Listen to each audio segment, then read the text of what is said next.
Hey folks, today is Friday, March 17th, 2017. As always, I'm Jake Baldino here every Friday to talk about some video game stuff that has been going on. And of course, we would be stupid if we ignored what has been going on with Mass Effect Andromeda. I don't know if you guys have seen this. You probably have because it's been memed to all hell. But Mass Effect Andromeda apparently has some issues with walking animations and faces. I know that's two things in games you're supposed to basically have figured out. But since people have been getting their hands on Mass Effect through, I guess, that EA Access trial, which I have jumped into as myself, it's looking rough, you know? I do think sometimes these things can be completely blown out of proportion. Like, for example, Assassin's Creed Unity was totally glitchy, but I never actually saw that messed up face. But this stuff is just good comedy. Look at this. Like, I mean, what happened, guys? What are you doing? And I will say, I jumped into the trial just to see for myself, and I don't think it's like a bad, terrible game. I still have many more hours to play before I make that judgment, but I will say, it's a little rough around the edges there. I mean, why do people look like that? I hate to be this type of person, but somebody compared Mass Effect 3 characters to this, and the Mass Effect 3 characters kind of look better. Mass Effect isn't known for being this amazingly animated, glorious thing, but still, it's just looking a little rough. I'm gonna completely wait to reserve judgment when I actually play the game, so expect it before you buy video out next week, but we had to acknowledge it because honestly, it's kind of fucking hilarious. But something that I didn't expect to come around this week, it does look like we have a little bit more information about Xbox One Scorpio, which for us, this new Xbox thing, we're kind of just morbidly very curious about it because what are they doing, especially compared to something like the PS4 Pro? And the newest details are first from a Shadow of Mordor, or now Shadow of War, developer talking on record about the Xbox One Scorpio, saying basically that it's everything Microsoft has been touting and basically everything Microsoft has been promising. Now, of course, that sounds way good to be true, but this is his quote. "We found nothing false about their claims about the hardware. As far as we could tell, it will be the most powerful console ever created when it launches, unless somebody has an announcement I don't know about." That sounds like big talk to me. Maybe a little too big. I don't know. Maybe that developer is an Xbox fan.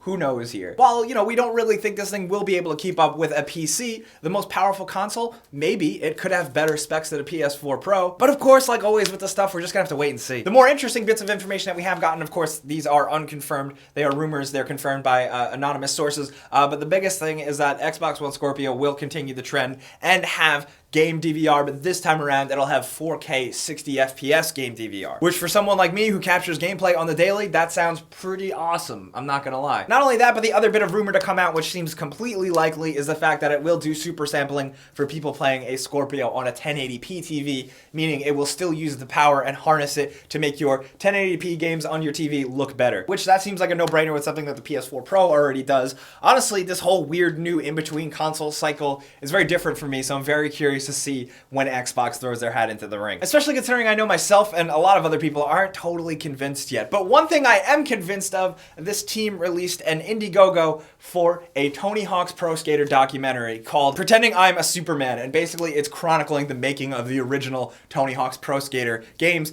with interviews from the Neversoft team, from Tony Hawk, and they even got Rodney Mullen to do an interview. I am so curious to see how this project pans out, so I just wanted to give it a shout. And for just transparency's sake, I did back this Indiegogo because I do want to see it do really well. It doesn't seem like it's getting a lot of fire, but I wanted to call it to attention because I grew up with those games. They're some of my favorite games ever, so I want to see this thing. I want to learn more about this like piece of game history, you know? I think that's important. But speaking of video game history, it looks like Horizon Zero Dawn has done pretty well for PlayStation. In its first 2 weeks since launch, it sold 2.5 million units, and that's counting physical and digital. That's pretty big. That's not a launch to scoff at, and it is definitely on record Guerrilla's best game launch ever. And I think what that indicates is absolutely, because there is so much money, absolutely there will be a sequel now, whether you like it or not. But what Guerrilla did also come out and say is that they are working on a story expansion DLC, which I'm very curious to see what that can pan out to be. I wonder if you get to play as a different character. I'd like to see somebody like Rost covered a little more. No real concrete date on when it's coming, but if it's an actual substantial enough expansion, I'll be curious. Also, real quick, last week was PAX East in Boston.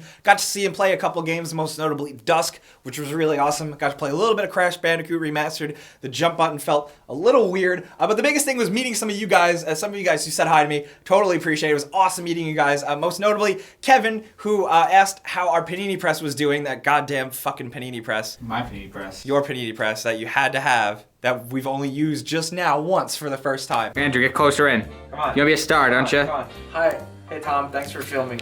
Hi, Tom. So, Andrew, new guy, and we're here with the panini press finally. It's real. Andrew went to 7-Eleven and got some spicy chicken biscuits for the panini press because that's all we got. That We doesn't don't make actually, any sense. we actually don't You know how had to one use. fucking job. It's barely warm. Disgusting chicken biscuit from 7-Eleven, I don't know. which is actually probably gonna be pretty good. Yeah, that's why I got him. I'm like pretty hyped. We do it. Oh, is that what you're supposed to do? I don't like know. An Oreo, like an Oreo type of Do thing? we do it like that? Okay, ready? Like stuff. Brett, put the Like no, this, no, like no. that. Is it? I don't. Just, You gotta push it hard. It smells like 7-Eleven cookie. Look at that food photography. You're good at this. oh, that's hot. Maybe we shouldn't bite that yet. Yeah, I can't bite it. No, it's too hot. Too hot. Yeah, it's not that good. Tastes like rubber. It's not that good. Awful. Do we blame 7-Eleven or do we blame the panini? We blame BioWare. Turn the airport to a shooting range, let my nuts hang. Big pistol with a dick in it, tell me what you claim. Fuck the fame, I'ma rape the game, keep on slaying cane. So thanks, Kevin, and all you guys out there who care about the dumb shit that we care about. Are you happy, Tom?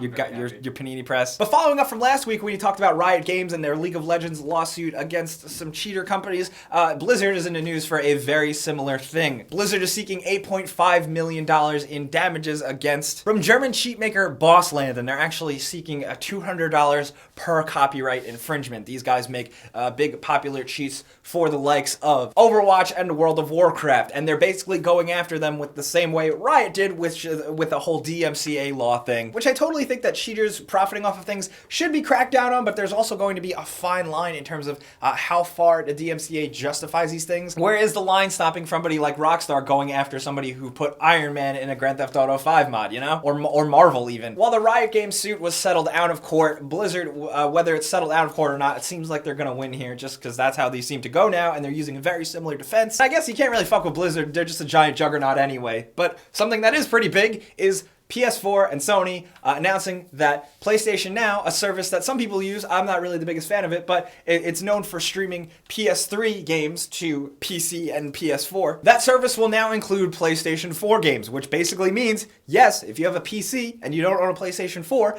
you'll still be able to sign up for PlayStation Now and play those PS4 games you couldn't play on your PC. I think the takeaway here is this is a direct answer and competition to Microsoft announcing that they were having a Netflix-style a la carte streaming service for their games. So now you're going to be able to stream the PS4 games that you can't buy, which is cool, but I think it's bigger for people on PC who don't have access to these games that now do. I'm still not totally convinced of these services. You know, Nvidia is launching that game streaming service as well, and you know, maybe it works great for some people. I think there's a system and a service out there for everybody to be able to play games, so that's cool. Also, I don't know if you guys noticed this, but in Steam news, Steam changed slightly how they're handling user reviews. Now, if you got the game through a deal or a discount or like a freebie period, you can still submit a Steam review, but it doesn't count towards the actual score, the Steam user review score. Which I guess in a way, it's kind of their way of dodging the review bombing thing that we see happen on Metacritic and Steam and stuff like that. Will it do enough? I don't know, but it's a small change that I think was worth pointing out for you guys. Also, in something that seemingly came out of nowhere, but I guess it's just because I don't pay attention to Sonic that much anymore, Team Sonic announced Sonic Forces. They just dropped a quick